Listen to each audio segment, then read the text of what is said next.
This is Pretty Lie again and welcome back to my channel. Please don't forget to subscribe. Ug karon aniya na sumpay sa atong sugilanong Ayaw ko LABDA. Chapter 6, Ayaw ko Pakiliga. Wear this. Gitunulan ko blue t-shirt ni Khalil. Ug niadto kog CR para ilisan ang akong nabasa nga top sa uniform. Kahumot bang Khalil ani nga shirt oy? Murag nipilit jud ani iyang scent ay. Pwede pa ngayon na lang ni nako. Dako na ko ang shirt kay lawasan sa baya akong baby Khalil. Ako na lang ning gifold ang sleeves dayon gihigot ang luyong nga part para di kay ko magyayha. After ato kay gihatod ko niya sa akong room. Hay, heaven kayo akong feeling. Murag nakalimtan na lang nako nga nakahilamos ko sa juice ganina. Okay ra to kay ang resulta, nagsuot na ko sa t-shirt sa akong baby. Ay, pwede magkisi-kisi sa kakilig. While doon na lang Miss Room, kay nagbarog yun sa my door si Hendrix. Unya, isog kayog tinanawa namo, labi na ni Khalil. Hala, what's his problem ba? Nitukar na sa guro ang kagid sa utok aning tawhana ay. Maayo gani, kay ako rin nakabantay. Si Khalil, wala ra, kay wala man po siya matanaw ni Hendrix. Nilapos man niyang pananaw sa unahan. Thanks again ha, labhan lang yan nako imong t-shirt before nako iuli. Ay sus, no worries. I'm happy to help. Sige, I have to go na kay Bell na. Paglakaw niya, kay napadung na ko sulod sa room. Tabis jud kay tinanawan si Hendrix na ako ay. Suko guro Japon ni siya, kay giaway na ko yung darling ganina. Wow, wearing the lover boy's t-shirt, huh? Hala, huwag may kalit lang kung tingog kang animal. Nasa'y lapot niya. Labtanon jud kaayo ay. Nibukal na sa dugsugod akong dugo. Sus, sarang kagwapo na malang jud unta ani niya basta di lang motingog. Kay minus kaayo. Wa gyud laing mo gawas iyang puros batik. Che, so what? Say labot nimo. It does not suit you. You're like a scarecrow. What? Kung manglait wagas kagwapa ra sad nako mahimong scarecrow ah. Hilasa nung roy ko ani niya. Gasalig, abi kay bisan unsa isulob niya, angayan ra siya. And what are you? Maya nga abugon sa scarecrow? Hala, chupin! And with that, ako siyang gitukmod lightly aron mapahawa sa portahan. Then, I flipped my hair and went inside the room. Uy, gadahong man siyang di kumusuko siyang banat. Wa noon siya kabantay, mong nasarasay siya pagtukmod nako. Merisi. Pero my dad, pag-touch sa akong kamot sa iyang may tiyan dapit, kay na-feel gid nako iyang abs. Ay, kalor kay mga besh, murag yummy gid ni siyang body eh. Wow! Naunsa naman yung nahuna nako. Og nisulod na pud among fafable kayong math teacher, si Sir Rowan. Ay, kilig to the bones na pud ang mga girls, appeal nako. Di man kayo ko ganahan og math, but I guess karon mauna ni akong new favorite. Ang mga girls sa front kay sige cute ug pa-cute ay para ibigin ni Sir. Murag magtulo na gud ang laway sige nga. They are blatantly ogling at him. Mga bagka na jud sila kaya og face eh. Ako, discreet lang kay listen na. Pero number 1 paghihapon akong baby Khalil. What meeting na ni Hendrix?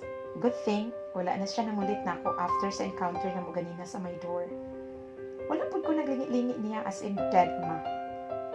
Pag lunch break, nidungan ko kaon nila ni JB and Mary Kim. Dito minangaon sa lunch counter at bang sa soccer field kay hayahay man na mga kahoy niya landong.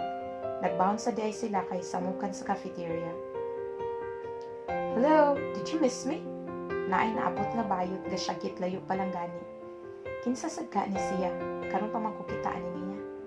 Uy, JD, karon pa lagi ka ni eskwela. Yes, Kim. Ganinang buntag pa mi niabot. Kapuya sa biyahe eh. What did I miss? Ay, not much. Karon pa man sa datong tarong klase, good. Mustang bakasyon sa Singapore? Aw, unsa paling, how much? Nakoy pasalubong ninyo but I left them at home. Ila-ila day mo, atong bagong classmate si Yumi. Hello girl, I'm JD Del Rio. Wanya ni biso-biso tayo ng bayit nako. Sayang, gwapo na ba unta ni siya kay puti, taas, nindutong mata, taas og ilong. Hi JD, nice meeting you. Same here girl. Good thing na dungaga na among crowd. Wala. While nagkaon mi, nagsige po og chika and I found out nga cousin din ni Mary Kim si JD. Mauday nga suod ni sila. Nahurot ra mong lunch break dito sa Gikistorya. Lingaw man pud kaayo mo dala og storya si JD kay animated kaayo. I'm beginning to feel at home na diri sa CIS. Kay naanagid ko yung mga friends. Bisan og gamay ra, at least dili sila mga judgmental. I guess I'm gonna love it here. Minus of course the Prince of Darkness and the Princess of Hell. Og sila lang, I think kaya na ako. I dread the end of the last period. Kay it would mean nga mag-uban ng Hendrix og limpyo sa library. After sa bell, dali-dali kog hipos sa akong mga things. Kay aron mag-una ko niya dito. Og dili siya nga aus, itugan ako siya sa librarian. Alam nga naman pudog ako raw sa mulimpyo. After 10 minutes na akong limpyo sa library, wala gihapon si Hendrix. Isumbong jud na ako siya ba? Whew, you're not done yet?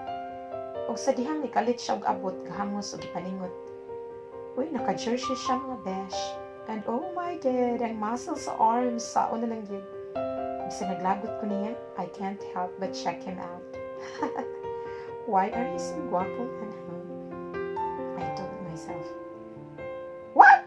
Do you expect me to finish everything nga ako rang usak? Pag-sure, uy! Oh well, unsa pa man di ay? You look like a janitress. Ako? Janitress? My God, kalamig puspusan sa map. Sa akong kalagot, akong giit sa ang map niya. Hala, tiwasa na. Kay bisan og janitress pa ko, I won't clean up your mess. Hilas nimo, bisan og kapila pa ka madatok, I won't serve you. And it's not because you're rich, ha? Naana kay katungod manginsulto sa akong social status. Gitalikdan ako siya, ug ipang-arrange na lang nako ang mga libro nga nagkalat sa mga lamesa. Gamay na lang ang mga estudyante sa sulod, pero uwag gihapon kayo kay second day pa gani detensyon ako. Hey, are you mad at me? Sakalit lang na siya sa akong luyuan, nagbutang ko sa mga books sa shelf. Tuon na sad kayo iyang baba sa akong dunggan, ug gibutang pa gyud niya iyang duha ka kamot sa akong isig ka kilig gitukod niya sa shelf. Mura kog na corner nga criminal, char. Oh my God, mga besh. Murag namurog akong tuhod ug anam-anam nga nawagtangan ug umoy. Lami na kayong iyak ka sa sound. His closeness makes my system go overdrive. And I guess there are some butterflies in my stomach na nag-somersaults. Oh, what is going on? Grabe kayo siyang effect na ako ay. Mura kong mawutang sa kalibutan and I'm transported to another time and place na kamirang duha.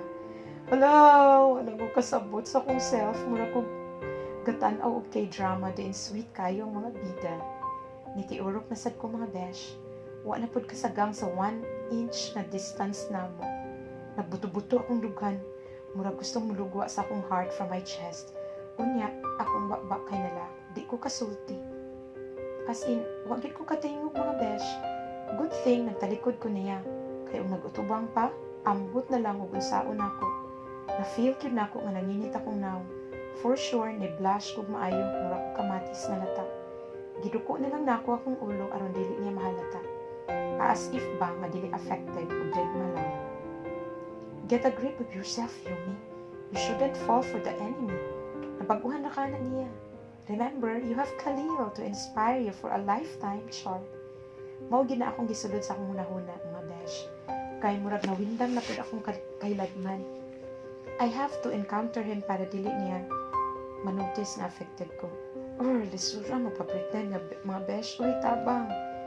Saan man ako i-counter ano niya, ha? You may say something. Look, I didn't mean what I've said. Wait, what? Ang hamburgerong si Hendrix sounded apologetic. Wow, that's new to me. So unbelievable. Pwede ba keep your distance? Stop invading my personal space. Singot ka kayo ka. Ew, kabahon mo eh. Agoy-agoy ito, ara nakatingog na gid ko. Ugwa gyud prino akong nasulti to hide how affected I was with his nearness. Ikaw ni gid Yumi. Ha? So I smell the eye, ha? Ug sa dihang iya kong gigakos gikan sa loyo. What? Abang mga besh, kaguyapon na gyud ko sa Kilig. Yuta, lamya na lang ko, please, now na.